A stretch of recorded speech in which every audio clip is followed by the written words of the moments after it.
Welcome back again. This is the Sexy Cigar Lounge. I am at JW King. I got my big brother in the house. Y'all know him as the cut offer. As you better hurry up and finish your sentence because he gonna butt in on it. My big brother, man. What up, Rocky? Hey, what up, man? What's going on, man? And you know, I just passionate sometimes, JJ, and I also have a bad memory. So sometimes I have to just get what I gotta say out, and sometimes it is in the middle of someone else's sentence. So I apologize for that. If you ever fell victim of that, charge it to my head, not my heart, because I would never want to cut anybody off or be rude in that way. So I apologize. And during this conversation about sports, for which I am very passionate about, I'm going to try to control myself, JJ. I promise you, bro. I'm going to try to control myself. But this conversation is very interesting to me as we continue to talk about sports and the sports landscape, and even how sports crosses over to, society at large. And as as you have put up here the headline of the show, I believe the headline transcends sports. Like, it is, one of the biggest topics in America, if you ask me. It's probably the number one viral show, sports or otherwise. Number one viral topic, sports or otherwise. When you talk about Deion Sanders, what they did this past weekend, along with the Colorado Buffaloes, and where he came from, what he brought to Colorado, his son, and how his son performed. Like, there's so many storylines to this story, JJ, and then even talking about what he said immediately after the game that was one that many people didn't give him very much chance to win. And I will say, including myself, in that I wasn't a naysayer. It wasn't that I didn't believe in him. It was just, we had never seen nothing like this. This is unprecedented, what Prime is doing. And I, I wasn't certain it was possible. But he proved us all wrong once again. Hey, man. I'm going to tell you something. I believed.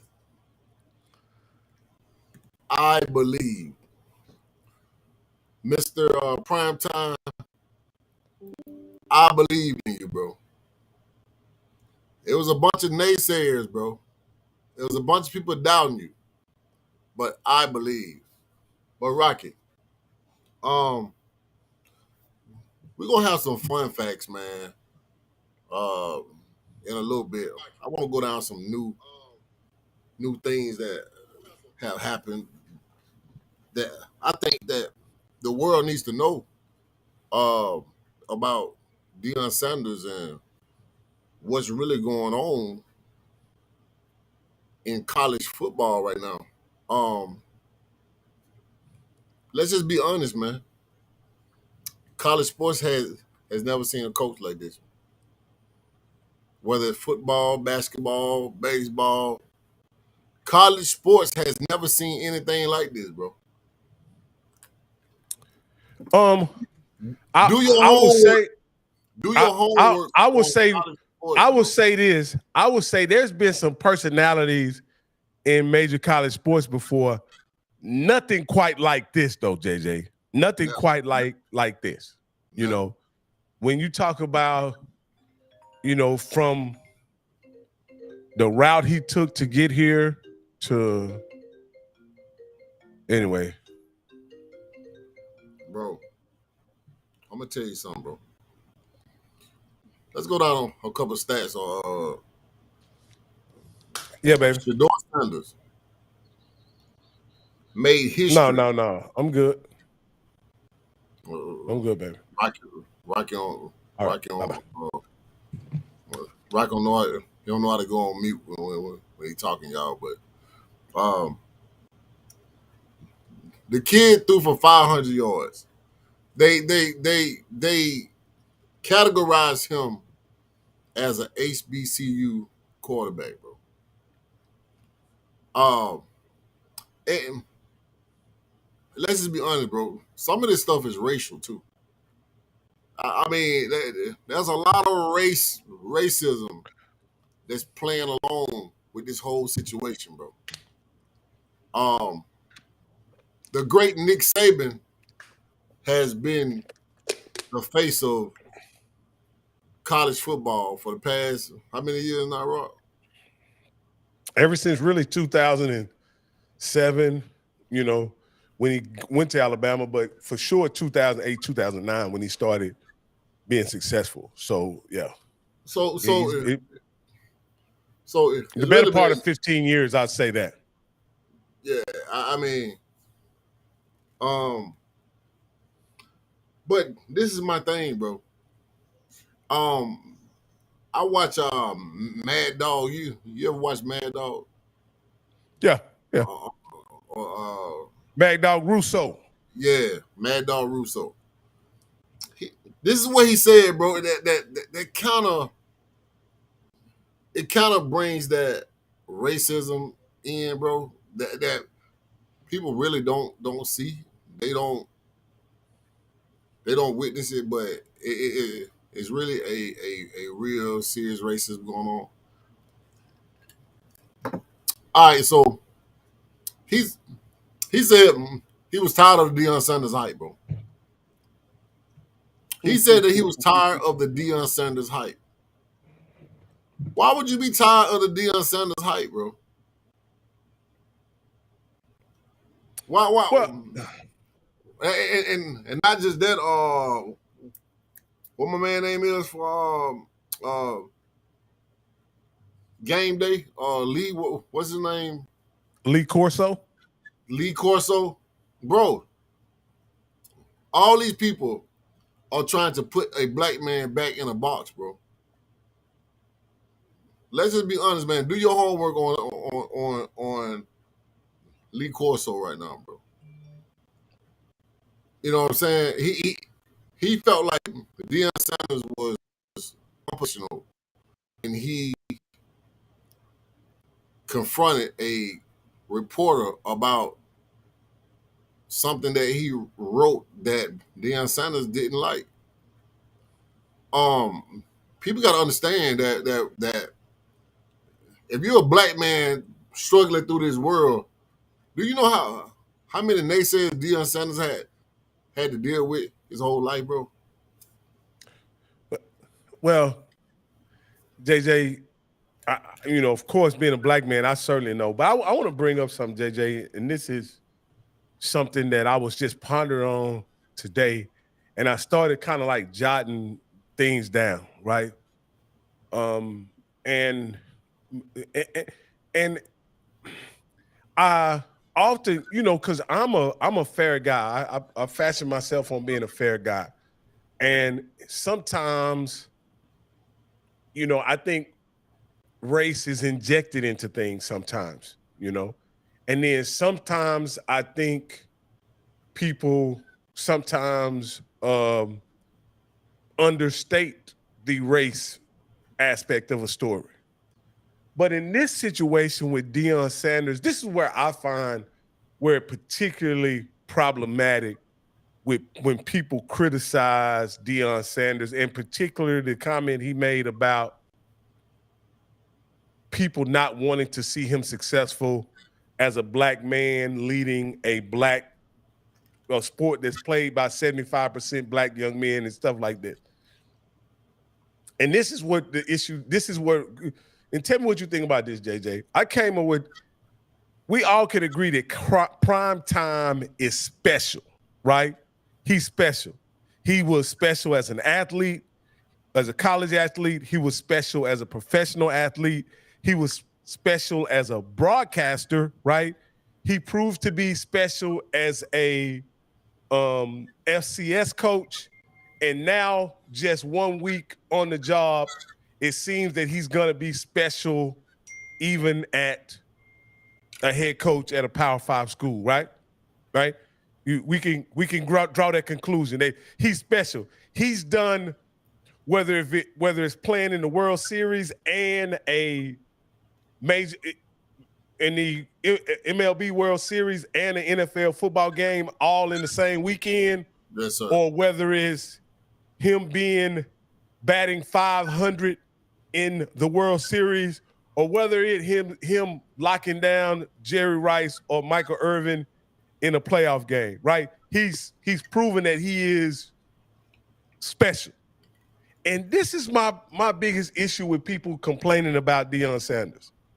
Is that the fact that you have to be special to get a chance to do a job that many other men who are not special get a chance to do, right? Like, he has to be extraordinary individual just to get an opportunity to be a FBS coach. He's not only the best cornerback to ever play in the game, he's also one of the best broadcasters to ever broadcast. And when you look at his success as an FCS coach at Jackson State, he had to do something that was unprecedented to get an opportunity to be an FBS coach. And my point is, not many black men, not many men in the world are going to have that resume, right? So for him to be a black man and have that resume, get an opportunity, and people still complain about him being given the opportunity to coach at the Power 5 level, what do us mere mortal black men have to do to get an opportunity? Like, that's my whole deal, is like, we all aren't going to be Deion Sanders, but regular white dude can aspire to be a Division I coach, and he doesn't even have to be exceptional to aspire to have that job. And we question a guy with the pedigree of Deion Sanders as if he doesn't deserve the opportunity. I just find that problematic all the way around. Is it that they don't want men of color in those positions at all for no reason? Well, I'm gonna just say this, Rob. I don't think that they like the fact that somebody is as confident as Deion Sanders. See, this is what they want, bro. They don't mind a black coach being in there, but they want them to be silent, bro. Deion Sanders, bro, he's not silent, and he won't let nobody control him, and that's a threat to the white man, bro. That's a threat.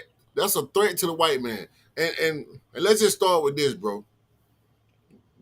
We going back to his HBCU college days. The dude made a name for turning the program around at HBCU. Controversy came behind that. Black people turned their back on him.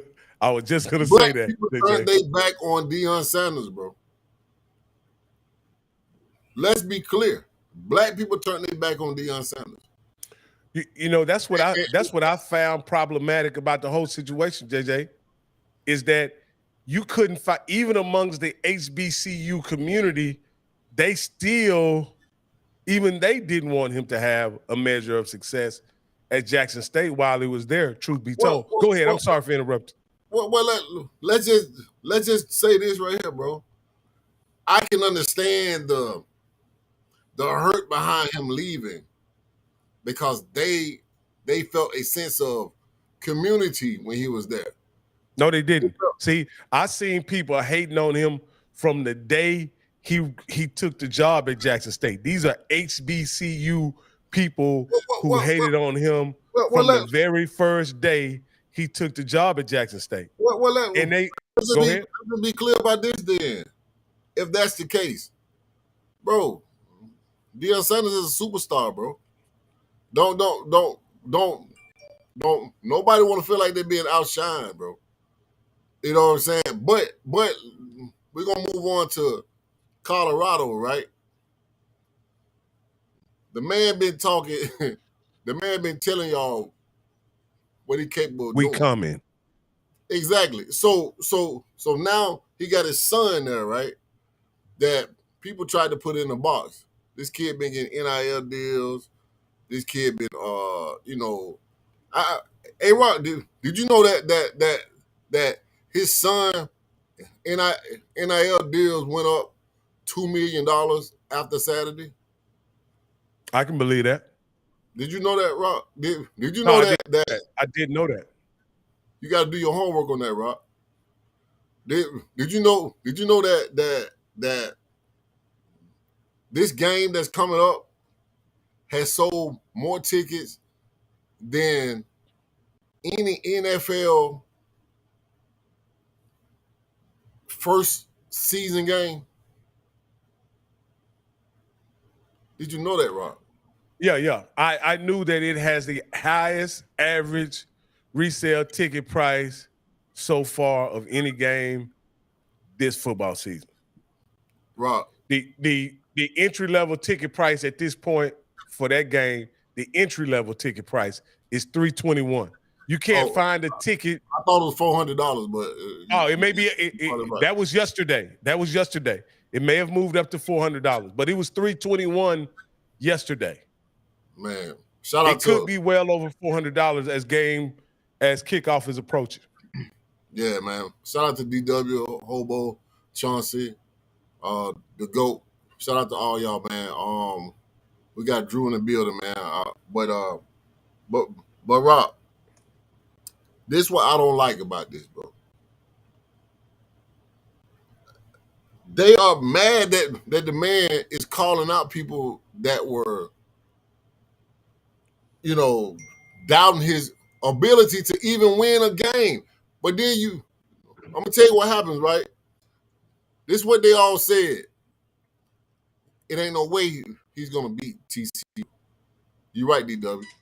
This is what they said. It ain't no way he's gonna beat TCU. Then when he beat them, bro, they say, well, TCU ain't the team that it was last year. Bro, now people are saying that was just one game. Bro, now, me and you had a talk, and you said that Colorado was gonna win 6 games and that's it. That's what you said. Yeah. Do you still believe that right now? No, I mean, I believe they'll win 6 games, but they could potentially win more. I mean, they could potentially win more games. I was looking at all the games on their schedule that I felt that were winnable by them. When I saw them play yesterday, they're significant. I mean, when I saw them play Saturday, there are significantly more games now that seem winnable than they did before. And so I wouldn't be surprised if they win, upwards of 8 to 10 games if they continue to play like they did on Saturday. The season is young, JJ, and so I don't want to make – it's a long season. The season is a marathon. You have to navigate not only, the ebbs and flows of the season, but they have to navigate injuries. Of course, there are going to be adjustments made by by teams and other coaching staffs. There are teams on their schedule that we thought may have been down who are actually probably better than, like Colorado.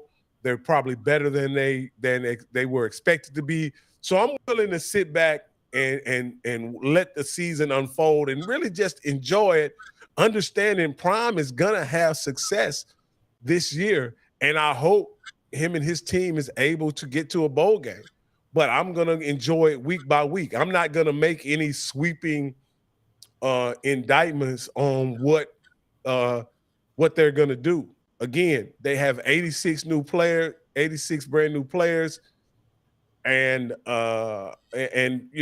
we have to see if they really have the depth to navigate the entire season, in my opinion. But I'm really excited for what Prime and his coaching staff will do, and how the team will perform. So I'm definitely a Prime supporter, but I'm just realistic about what could happen during the football season.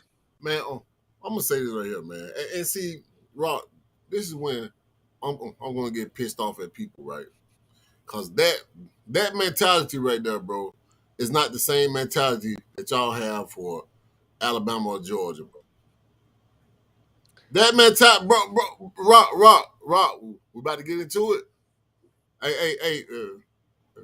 Hey, man, shout out to everybody that's watching, man. Especially on Facebook, bro. If you want to join in, bro, if you want to come on the show with us live right now, bro, you know what I'm saying? Hit this link right here, man. You know what I'm saying? But Rock, y'all don't have that same smoke for Alabama and Georgia, bro. y'all do not have that same smoke, bro. So why is the doubt there? So I mean, for me, I'm just being realistic, JJ. They are not an established program up to this point. What do you mean? What does that mean? Okay, what that means is that you have years of proven experience, that they have the depth and knowledge to navigate a season as it unfolds. As you know, they have weather to navigate, they have injury to navigate, they have home field advantage and disadvantage to navigate. There are so many things that happen during the course of it. You're a football fan, JJ. You know all the pitfalls that exist during the football season. And until you have a group of men who have done it consistently, right, I don't think it's unreasonable to have some level of doubt. So I guess I'm trying to understand, because that's what the naysayers are saying. So shout out to my little sister Jazz, man. Jazz, what's up? You supposed to be on here with us. But bro, this is my thing, bro. Why is the doubt there for Colorado? Because they are a new team, bro. And let me just say this, bro. Everybody putting their eggs on the team. But bro, I am invested in prime time. I'm invested in Deion Sanders, bro. You don't think that man has thought all this stuff through, bro? Yeah, I think he has. I think he has thought it through. And I think he is blessed with the ability to motivate and inspire.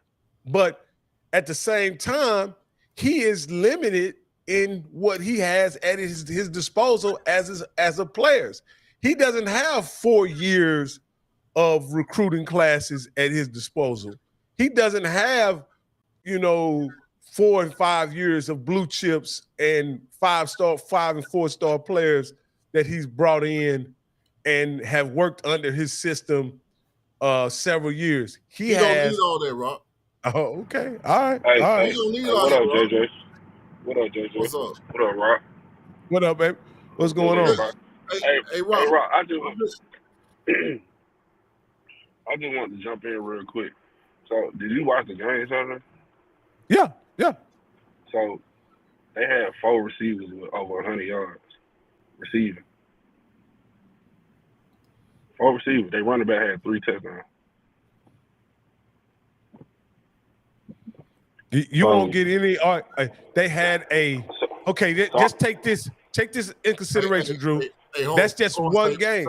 Jazz, look, read Jazz's comment, Rock. Shout out to Jazz, man. I mean, bro, I don't get it, bro. So the only way you would feel like Prime did something is if he wins 2 national championships back to back. Then you can say no. Because I'm confused. Like we done seen him on the SWAC level. He dominated that. And these people keep talking about a TCU team that went to the national championship. Oh, they lost a quarterback. They lost, bruh. It was a close game. It was a shootout. It wasn't like Colorado beat them by a dub or whatever. They beat them by 40 points. Then I could be like, okay, cool. Yeah, they lost a lot of their players from last year. But it was a shootout, and they lost because Deion out-coached the other coach. That's all it is. His players stepped up and played. His son had over 500 passing yards. That's my point. And they talk trash about Shedeur, bro. Like, I just don't understand why we can't look at this and be like, man, Deion on to something. He on to something. And it's so much hate, bro. The hate for Deion is crazy, bro. All these people talking about, oh, that team trash, you know, because it's never been done. Deion one of them, man, Deion is a once-in-a-generation talent. And it transferred over to coaching. He got the number one player in the country a couple years ago to come to Jackson State, bro. Like, that's why I'm confused. Xavier Weaver, Travis Hunter, Dylan Edwards. Who else?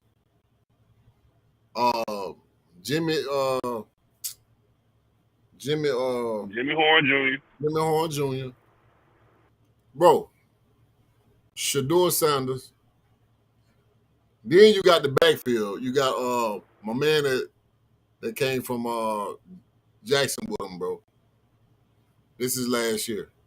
I don't forgot his name. But anyway, bro, Shedeur doesn't like to run the ball, bro. Oh, look at that right there. But anyway, Shedeur doesn't like to run the ball, bro. Shedeur likes to put that ball into people's hands. Bro, they going to design that quarterback and that offense around the passing game. But the threat is the running game, Rock. So if you got a passing game threat, you got a running game threat, bro, that's a championship team. The passing game sold up, bro. But well, I'll say this, JJ. They were offensively. I have no complaints. But what I saw was that they gave up 260 yards on the ground. And that I find that somewhat problematic, you know. But again, we'll see. That's the beautiful thing. I believe Prime is a competent coach. I believe Prime and his coaching staff are capable of winning a national championship. Why not say this, Why not say this, brother? Why not say, all right, that was their first time playing as a team, and now they see how it is when they're playing as a team. Now, week 2, they don't learn their mistakes. They're going to come back and dominate week 2 because they know what they got to fix. Why not say that? Again, I have not seen them at this level come back, make adjustments, implement an adjusted game plan, and see them play. I believe in Prime. I don't have any doubt about it. But at the end of the day, I want to see the season unfold. I don't want to make wide, sweeping, declarative statements about what I know when I really don't know. I can believe and not know. I believe in Prime, but do I know that his team will make adjustments moving forward? Do I know that Shedeur will stay healthy? Do I know the defense will make adjustments and be able to stop the run? No, those are not things that I know because I haven't seen them do it before. If I had seen them do it before, I would have more confidence. I could say I know. But you've seen them do it before, though, Rob.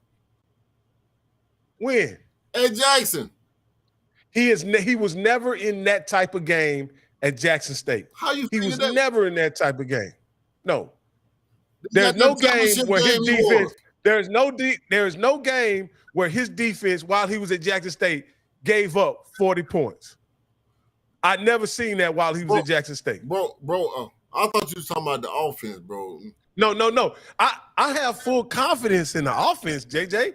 Nothing I saw on Saturday would lead me to believe that the offense would have any trouble moving the ball on anybody.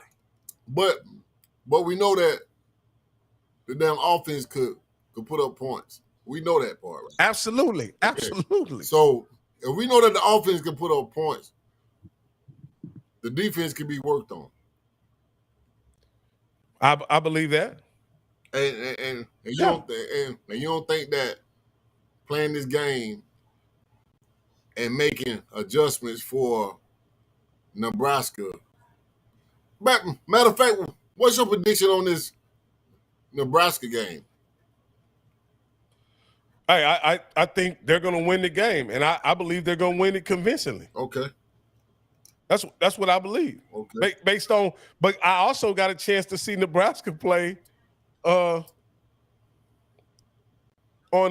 think they played on Thursday or Friday. I can't remember. I think they played on Thursday, if I'm not mistaken. I seen it too. Yeah, and they have trouble passing the ball. Nebraska had trouble scoring points. Their quarterback didn't seem very efficient at all, and if they have to score 30 or 30 points to beat to beat Colorado, they're not going to win based on what I saw. If Shedeur could score 30 points, I don't see Nebraska having a chance at winning based on what I saw. Because I don't think Nebraska's offense is capable of scoring 30 points. Okay. Brent, what up, Brent?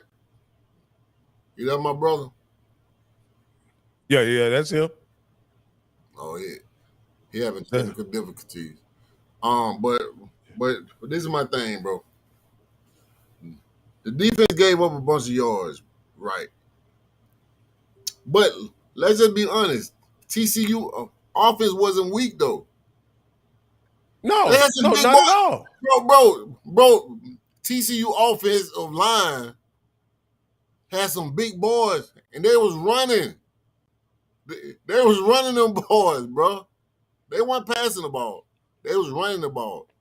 You got a 600-pound lineman right there, bro. You know what I'm saying? And you got some big boys on the line. They are a running team, bro. You know what I'm saying? And they couldn't, their run game was good. You know what I'm saying? But at the same time, you gotta understand that was a shootout too. Yeah.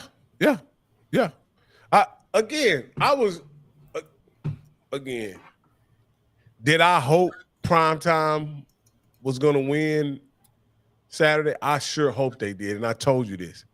Did I have the faith and belief that you had? No, I didn't. I'd be willing to admit that. I'd be willing to admit that I did have some hesitation. I was pretty sure they weren't going to get beat by 21 points as the experts had predicted. But to say that I had the faith that you had, JJ, like I say, you were taking all bets against Colorado. It's almost like you knew something that nobody else knew. I did know, right? Because I do my homework, bro. And you had supreme confidence that Primetime was going to win. And so I commend you on that. We'll see this week. Like I say, I have Primetime against Nebraska. Guess who the favorite in that game? Oh, Colorado's the favorite. I know who the favorite is. And that's some bullshit, right? No. Bullshit. If Nebraska was the favorite in that game, I would think they would be totally disrespecting Primetime at this point. If considering Nebraska only scored 10 points. He want the disrespect though. Oh yeah. He want the smoke. And shout out to Chauncey, man. Chauncey said that all Pac-12 will be shootout. Bro, I've been trying to tell the people that, hey Chauncey, I've been trying to tell people this, bro. Pac-12 is not the SEC. They so used to seeing SEC teams in championships. Bro, Pac-12 is not the same as SEC, bro. You don't need no 500-pound lineman in the Pac-12, bro. You don't need that. For what? You trying to get that ball down the field, bro. And Pac-12 just don't have no dominating running backs like that, bro. All they running back, hey, bro, Pac-12 have wide receivers and freaking quarterbacks, bro. Am I right, Rob? Yeah, you're absolutely right. So, Matter of fact, they have probably 4 draftable quarterbacks right now off top in their conference. You know, when you talk you talk. You know, I was off the top of my head, I was thinking about Bo Nix. Of course, the guy at USC, I can't think of his name.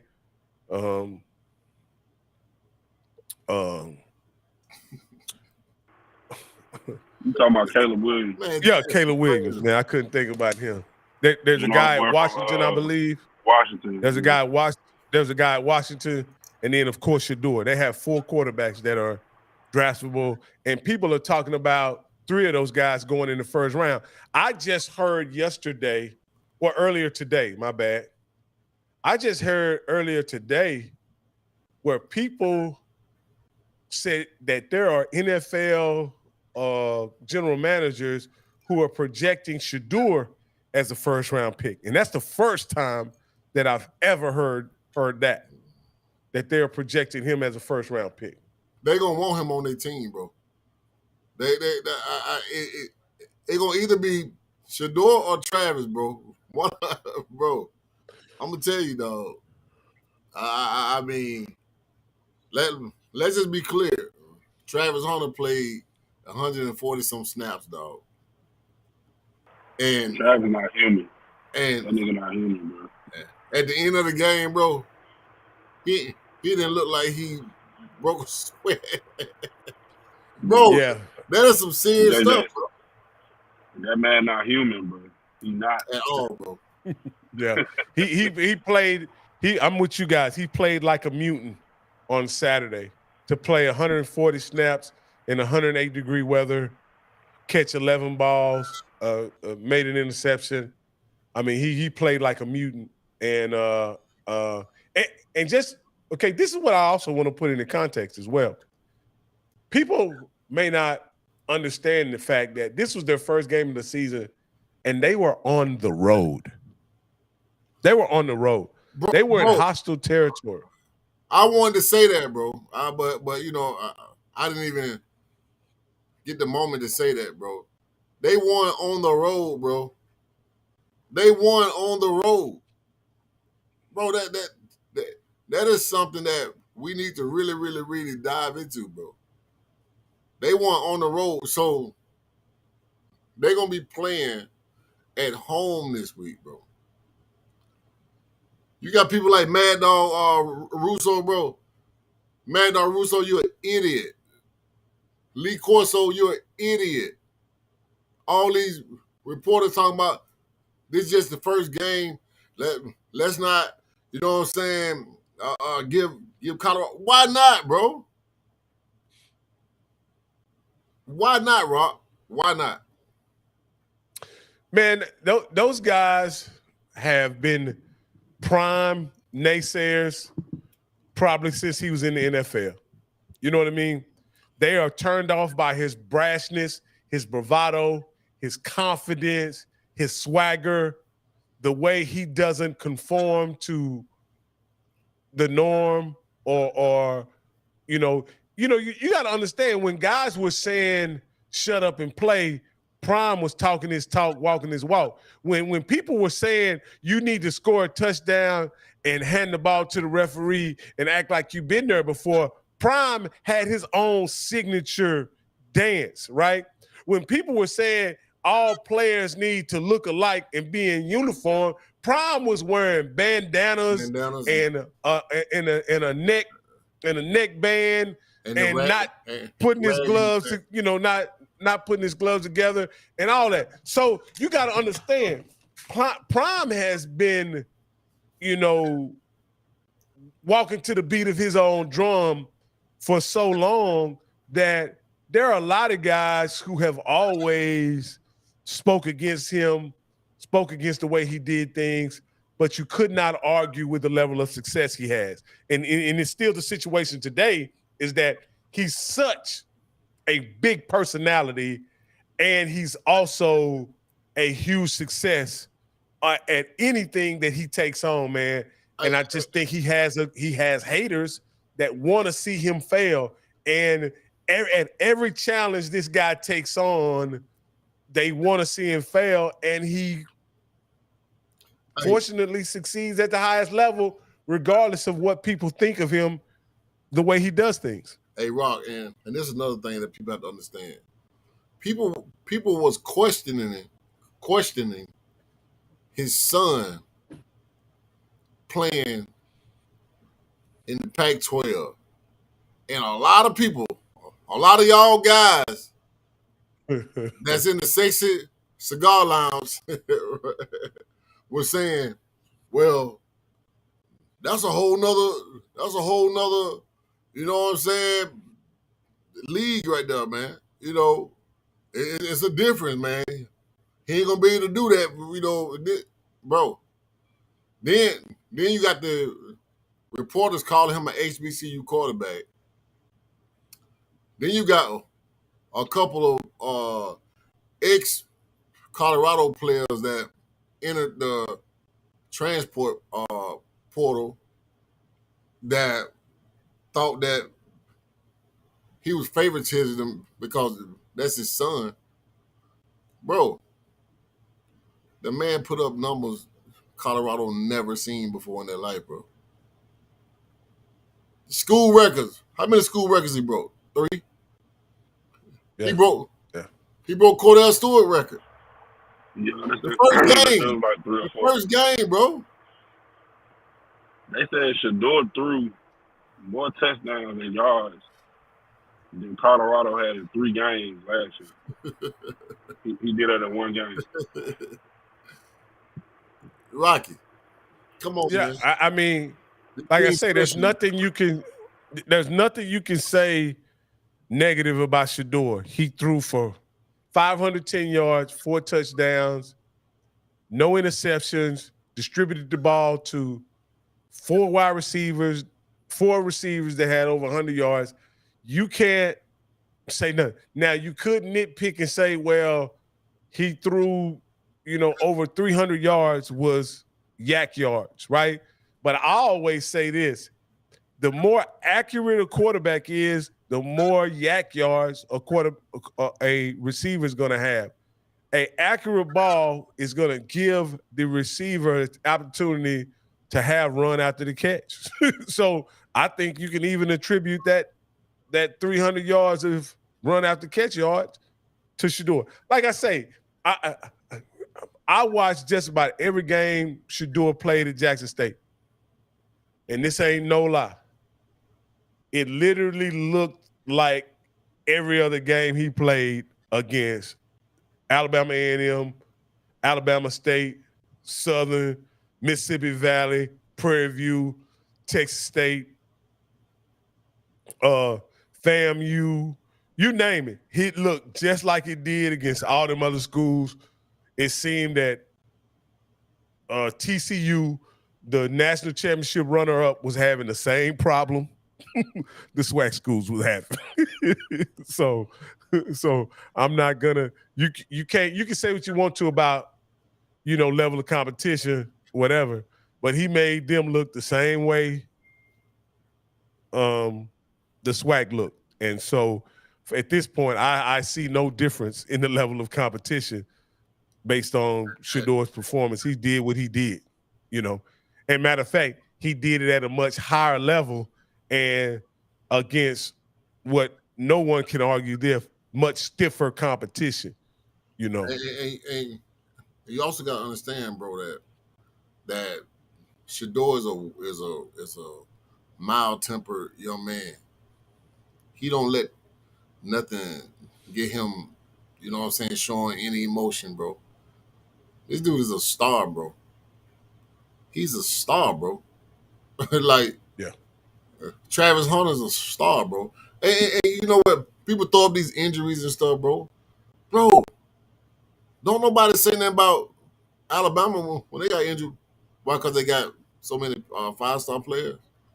So what you saying is you don't think that Colorado got 5-star players that So they can so this step was in? interesting this is interesting that I didn't know this, right? But the last 3 drafted Alabama wide receivers, do you know what they had in common with Colorado? What? They were all transfers into the Alabama program. Probably. Yeah, they were. Jameson Williams, and a couple other receivers were all transfers into the Alabama program from other schools. Hey, man. And again, nobody complains about when Nick Saban takes transfers. Why is it a problem now that Deion has taken transfers? You know why, bro? Because they don't like to see the black man, being that, bro. They don't like the commercials. They don't like the fact that his son, Well Off Media, is putting up millions and millions of views. They don't like the fact that Deion Sanders is a young black coach and he's a Hall of Famer and he's already rich and now he's about to be richer. Now his son probably finna be the highest paid NIL athlete in college football, in college sports. I'm sorry, college sports. Mm-hmm. And he's a star. And his son may be a Heisman Trophy winner. And the list goes on, bro. Well, one of the things that is kind of different about this as well, and I'll say this: I've heard Deion called a lot of things and to attempt to insult him, right?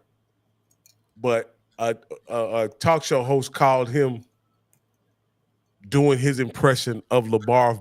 This was before the game, doing his impression of a LeVar Ball talking up his son, right?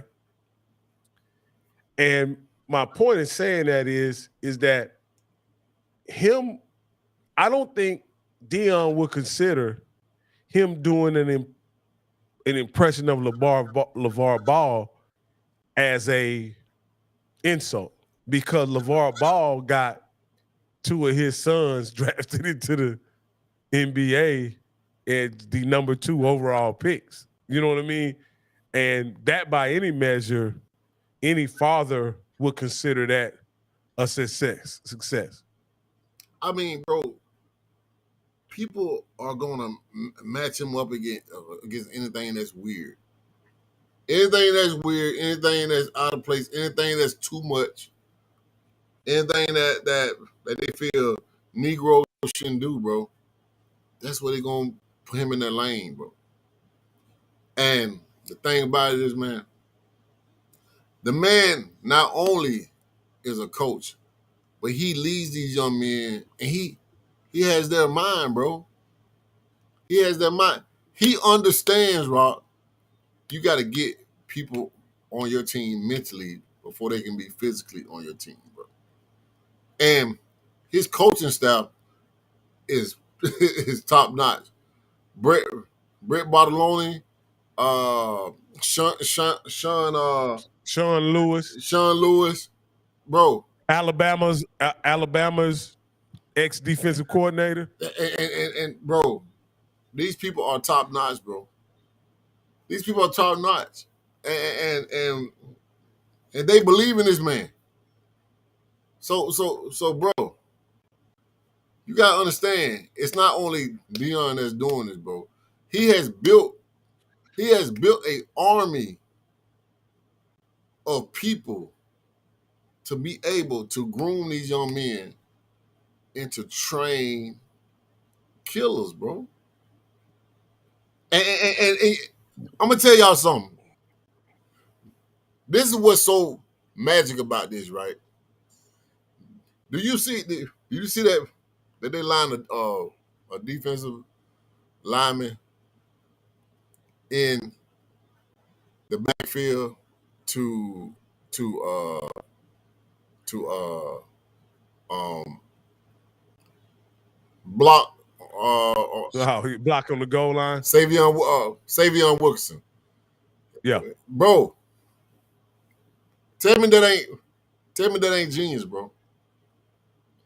No, that was a. And Rob, check this out. You know Travis Hunter is a quarterback too, right? No, You know No, Travis I Hunter didn't. is a quarterback, right? No, I didn't know that. So bro, you got quadruple threats out there, bro. Bishop Thomas, that's his name, Bishop Thomas. You think they're gonna let Travis Hunter throw one? For sure, bro. That dude can do anything on the field, man. This countdown timer, man, he know his stuff. Hey, man, hey, countdown timer, man. If you want to come on, man, they go to link right there, man. Come on, man. But Bishop Thomas, bro, line them up in the backfield, bro. How many, bro?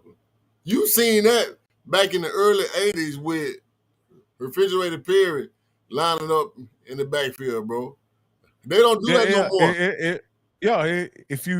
If you don't have a true fullback on your roster, and there are some questions of whether or not they have an actual fullback on the roster, that's a great adjustment to put a defensive lineman or a linebacker in there, on the goal line. You ain't get no arguments from me about that. That's a great adjustment as far as I'm concerned. But Rock, that's the genius of this football team, bro. It's not about the big lineman.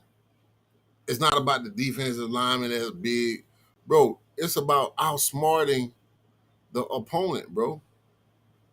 Exactly. Use what you have.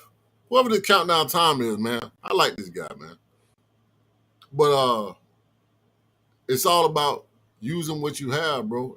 And these people are putting people in different positions, bro, to be able to make things happen.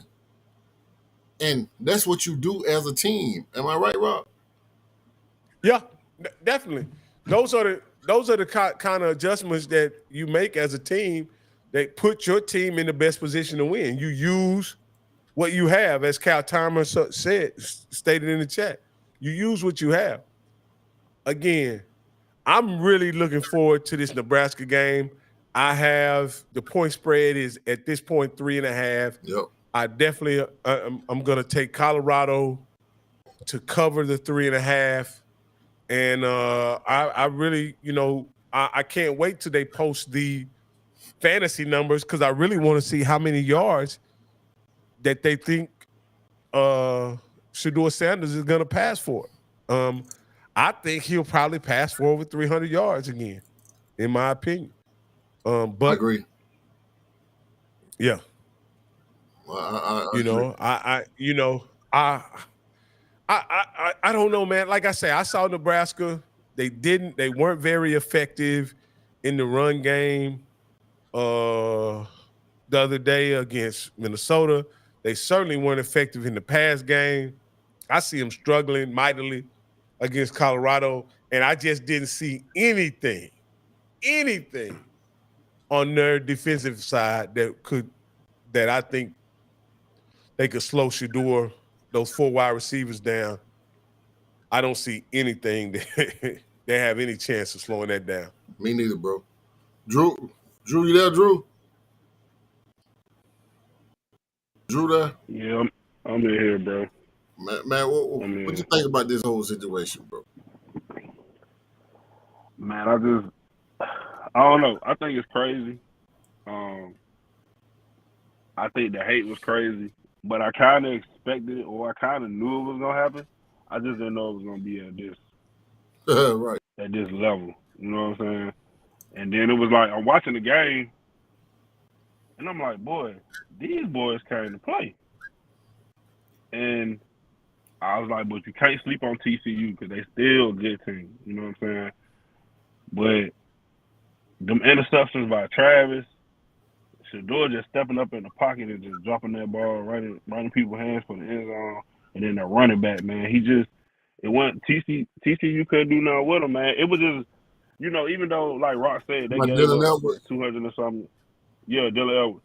Even though they gave up like 200 or something yards of rushing, I still think that defense played good, man, especially that secondary. And I wanted to say, man, we gotta give Shiloh his props too. Shiloh led the team in tackles. And tackles, yeah. Yeah. But he also got put in the blender. Yeah, too, yeah. He did have a couple open field tackles, but I promise you, those open field tackles that he missed, he seen it on film, and they made adjustments, bro. I think they're gonna make the adjustments, man. I think that they will. Because even if, bruh, I'm gonna tell you this: if only a little over half of that team believe that they can go to a bowl game this year, right? The way they played Saturday, I feel like everybody at their school feel like they can at least go to a bowl game. You know what I'm saying? They only gonna win one game. They only gonna win 4 games, man. Nah, not the way they was playing Saturday. They got Oregon, right? They got Oregon in a couple weeks, right? Yeah. I'm definitely gonna look at that Oregon game. Gonna be big too. They can beat Oregon. Hey man. Hey, last thing I want to ask y'all, man, because I think this is something that is not given a lot of. It's given a lot of social media attention, but not really addressed by the press, and I think it's important. What do you think about Deion bringing guys in to talk to the team like T.O. and Sapp and Michael Irvin and guys of that caliber to come in and talk to the team? I'm not saying that's the reason why they win or lose, but what do you think the impact of that is? Because I think those people coming to talk is powerful, and it gives the players something to aspire to be, and in some ways could provide them a cheat code for success when you talk about guys who have played football at the highest level. What do you guys think the impact of him bringing those guys in to talk to the team are? Bro, I think that's a leverage, bro. It's a leverage that he has. I think that's a tool in his toolbox, bro. I think that right there, when they see it, they already see it from him. I mean, come on, man. He's Deion Sanders, bro. The best cornerback ever played the game. As their football coach. But just to bring in playmaker, Big Sap. I seen today, who was there today?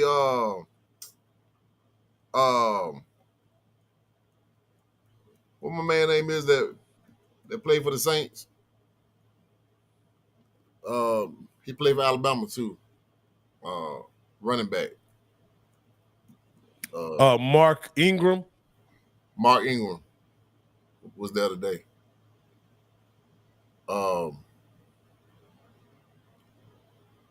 Michael Irvin, Terrell Owens, bro, and the list just gonna go on, bro, because everybody's starting to tie into what's going on, bro. You're gonna start seeing more of these Hall of Fame greats. You got Cordell Stewart right there in the city where they at. You know what I'm saying? Yeah. Yeah. bro, this is gonna be a hell of a year for college football, man.